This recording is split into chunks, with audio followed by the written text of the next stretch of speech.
How do you get more of the things money will buy and all of the things that money won't buy? Now, money is not the most important thing in life, but it is reasonably close to oxygen. I mean, when you need it, you really do need it. That's what I'm getting at. Now, I got to tell you, in all honesty, I like what money buys. I like to live in a nice house, drive a nice car, take that beautiful red-headed wife of mine out to nice restaurants and on nice trips. I like to play golf at the country club. And every one of those things costs money. But to tell you the truth, I love the things money won't buy. Money bought me a nice house, won't buy me a home. Money will buy you a companion, won't buy you a friend.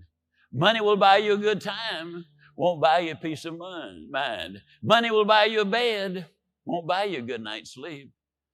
And let me explain something too. Interestingly enough, and I'm so grateful to be able to say this, I've got many of the things that money will buy, but all of the things money won't buy. And here's something rather fascinating. The more of the things you have that money won't buy, those are the things that will enable you to get more of the things that money will buy, and dramatically reduces stress in your life. That's what we want to be looking at. We want to look at the things that make a difference. I believe your philosophy of life is a key point. As you probably know, philosophy is simply the love of wisdom. Okay. Now let's talk about financial independence. How to become rich by 40, 35 if you're extra bright, much sooner if you find an opportunity like I did.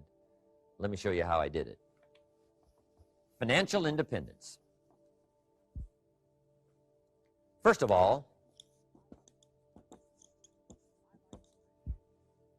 I like the phrase financial independence. Some people are a little bit concerned about using the word becoming rich or becoming wealthy, and I can understand that. I struggled a little bit with this. Is it okay to go for becoming rich, go for becoming wealthy?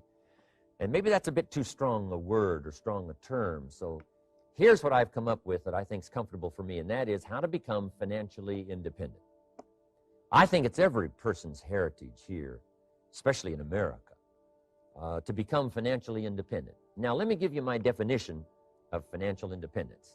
Financial independence is the ability to live from the income of your own personal resources. Financial independence. Now it depends on how you want to live. If you need $2,000, $3,000 a month, if you need $4,000 or $5,000 a month, if you need $10,000 a month, some people may need, $100,000 a month. But whatever you would need to live, and you could earn that living from the income of your own personal resources, that's what I call financial freedom, financial independence. And let me show you how to acquire it. If you start at age 15, between ages 15 and 35 is 20 years. And in my personal opinion, based on my own studies and my own experience, 20 years, in my opinion, is enough time to become financially independent. If you're not, you don't live in the wrong country. Probably what's happened is you have the wrong plan. And it's easy to be a nice person with the wrong plan. I found that when I was 25 years old. I was broke at age 25, and I was a nice guy. You would have liked me. But I'm telling you, my plans up until then, especially my financial plan, left me broke. I totally changed it the next 6 years, and I became financially independent. So I know what I'm talking about. It is possible in a reasonable amount of time, 15 to 35, whatever, 20 years' time, enough time. You can do it in a much shorter period of time, like I did if you want to. But this is a reasonable enough time. But here's number one. First of all, you got to have the right philosophy. Philosophy is our ability to gather knowledge and sort through it and decide what's valuable. To develop a philosophy about life, a philosophy about our health, a philosophy about our family relationships, a philosophy about economics. And if you develop the right philosophy, that's what helps to set this sail, so that in 6 years it takes you where you want to go, instead of winding up like I did that first 6 years of my economics, broke, no money, empty bank account. The right philosophy. Now let me give you a couple of philosophies to consider. Here's the first one. It's called the philosophy of the poor. And here it is. Poor people usually spend their money and invest what's left. That's the philosophy of the poor. Now, here's the philosophy of the rich. Rich people invest their money and spend what's left. And here's the startling answer. It really doesn't matter what the amount is. What's most important is not the amount. What's really important is the philosophy. So I would ask you to adopt this philosophy of spending after you have invested. Invest first, then spend. And I've got a little formula that I'm going to share with you. Now, what should a child do with $1? I mean, there's a lot of debate going on, I'm sure, across the country on what a child should do with $1. Here's one opinion. It's only a child and it's only $1. What difference does it make? Well, in my opinion, it makes all the difference in the world. A person's economic future starts with a child with $1. Somebody says, oh, no, you're only young once. Let him spend it all. Well, when would you hope that would stop? Somebody says, well, wait till he's 50 and broke like me, and then he'll learn. Well, no, we don't want to wait that long. If I would have known earlier than age 25, I would have changed. In high school, if they would have had classes called Wealth 1, Wealth 2, I'd have taken both classes. I would not have waited until age 25. So, the earlier the better. So, what should a child do with $1? Here's the simple premise to begin with. Don't spend it all. And if a child wants to spend the whole $1, you got to say, hey, don't spend it all. Don't spend it all. They'll say, why not? It's my $1. I earned it. You say, I know you earned it, but don't spend it all. They'll still say, why not? Say, let me show you why not. So you put them in your car, take them to the other side of town, and show them where people live that spend the whole $1. Just drive them around. Kids learn best by visual. Just drive around and say, would you like to live here? Kid says, no. Would you like to live like these people live? Kid says, no, no. Then you can't spend the whole $1. So, kids will get the message. So, take them to the other side of town, show them around, unless you already live there, and then just show them around. Anyway, don't spend the whole $1. Now, let me give you my best view of what to do with $1. And I promise you, if you started at age 15, now if you're over 15, right, you've still got plenty of time. You still got 20 years. If you're 30, you still got 20 years. I mean, you still got plenty of time to start what I'm about to share with you. What to do with $1. Here's my first bit of advice. Never spend more than 70 cents. Never spend more than 70 cents. Now, you got to pick some number, and the number you pick is going to be determined by your philosophy. It's going to be determined by what you've been taught or your experience teaching yourself. When I first met my teacher, Mr. Schoaf, I was at about 110% of each $1. I'm down at budget finance, hawking my furniture and my car one more time. And then I learned a whole better formula for financial independence. Number one, don't spend more than 70 cents. Now, kids say to me, well, okay, what do I do with the other 30 cents? And here's what I teach them. 10 cents for charity. Charity or church, or helping people that can't help themselves. 10 cents to support worthy projects. Projects that you feel good about. 10 cents out of every $1. It's called being generous with part of what you've taken out of society.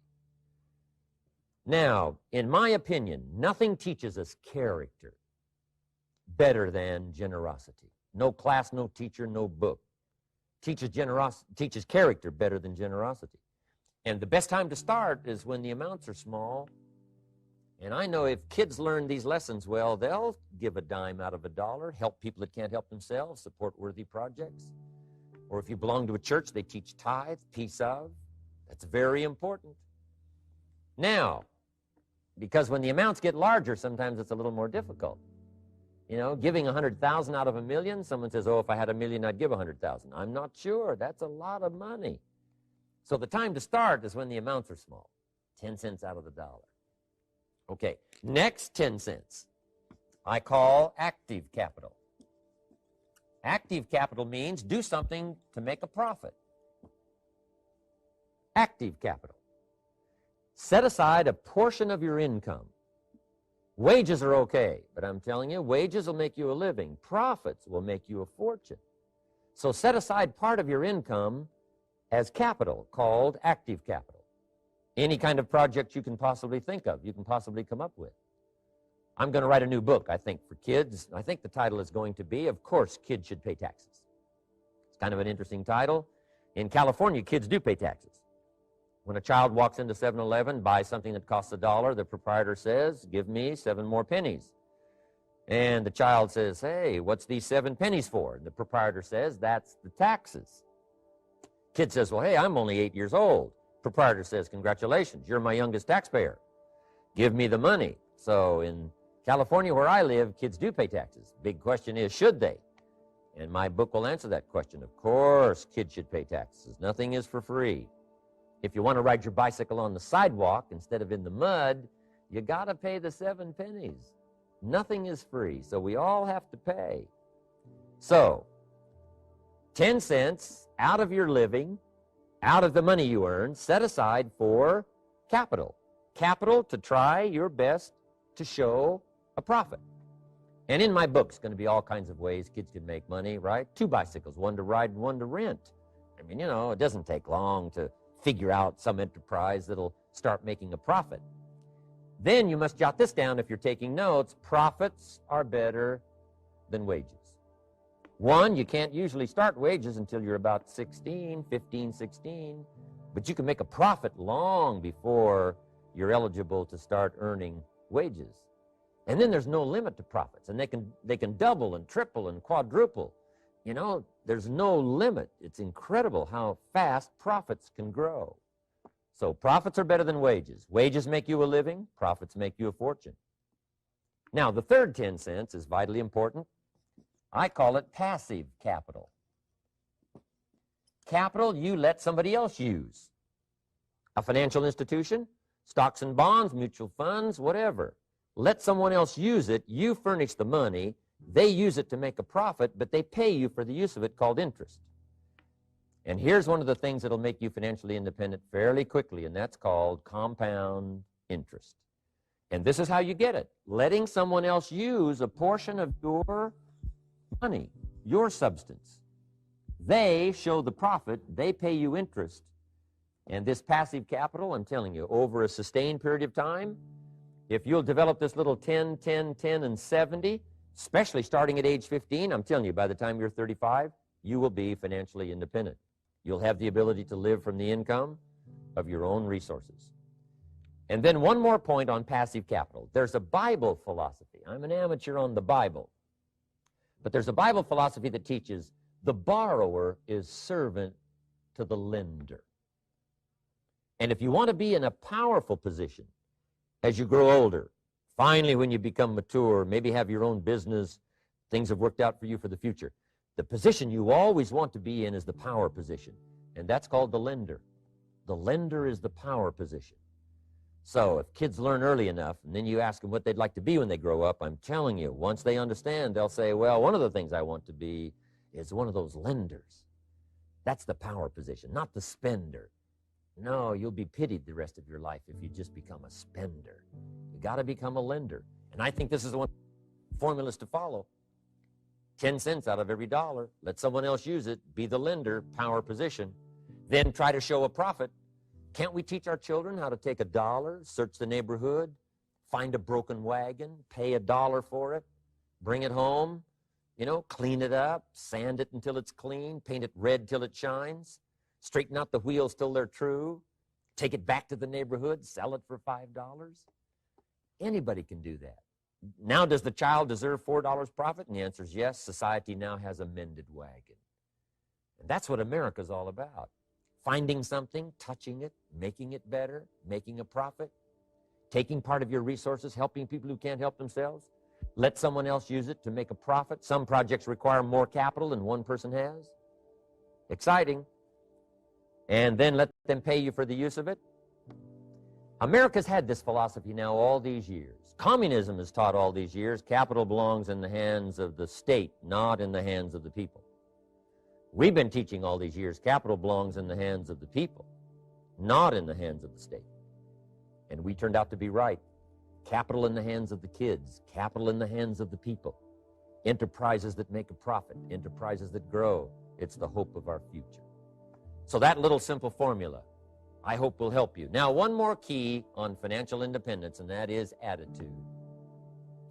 Attitude. Here's number one. I used to say, I hate to pay my bills. My teacher straightened me out on that. He said, let's see, Mr. Rohn, what you hate to do is pay $100 on an account and reduce your liabilities and increase your assets. I said, well, no, not if you look at it that way. He said, well, it all depends on how you look at it. So wouldn't you love to pay your bills, reduce your liabilities, increase your assets? You got to have that kind of attitude. I found out the same attitude about taxes. I used to say, I hate to pay my taxes. And Mr. Shove said, well, that's one way to live. But don't you understand? Taxes is how we care and feed the goose that lays the golden eggs. Wouldn't you want to do your share? Someone says, yes, but the goose eats too much. Probably true. But hey, we all eat too much. We all need to go on a diet. Better a fat goose than no goose. So I finally became a happy taxpayer. Now, I think taxes are too high, so I'm working to get taxes lowered for our economic future. But then whatever they turn out to be, I gladly pay and do my part, because that's what makes the whole system run, each of us doing our part. Now, I want these three subjects to be valuable for you. I want them to have meaning for you. I want you someday to be financially independent. I want you to have the personal development so that you feel good about yourself. If I had a chance to meet you someday, I'd like to have you show me the list of goals that you got started and say, Mr. Rohn, here's some I've already checked off. Here's the books I'm reading. Here's what's happened. I'm developing the skills. I'm better this year than I was last year. I've got more self-confidence. My skills are developing. That's what I want for you, and that's why I took the time to come and share in this video message with you. I do seminars all around the world, but this is one way that I can reach out and touch you in case you can't come to my seminars wherever I am. Maybe this video will reach you somewhere, and it'll have an impact on your life. And what I'd like to do is later hear about it, a letter, phone call, or to have a chance to meet you in person. And now I'd like to leave you with these 4 questions called questions to ponder. These questions were valuable for me, and I want to make them valuable for you. Here's the first one, why? We all ask why we should work this hard, why take that many classes, why go to school that many years, why take the notes, why read the books, why work that hard, why put yourself through the push-ups and the disciplines, why? Good question, why? Best answer to why, I think, is the second question. Why not? Why not see how many books you can read, how many classes you can take, how many skills you can develop? Why not see how valuable you can become to the marketplace and to your friends and to your family? Why not see what you can make of yourself? Why not see how...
can go, how much you can see, how much you can earn, how much you can share.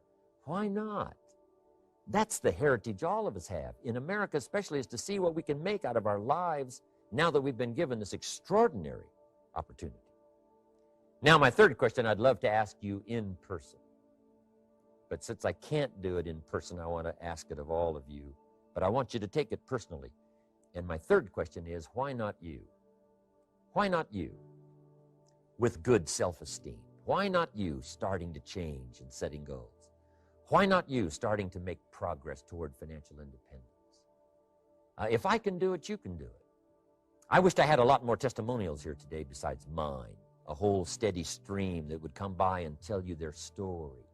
Someone who started with nothing, finally run a big enterprise.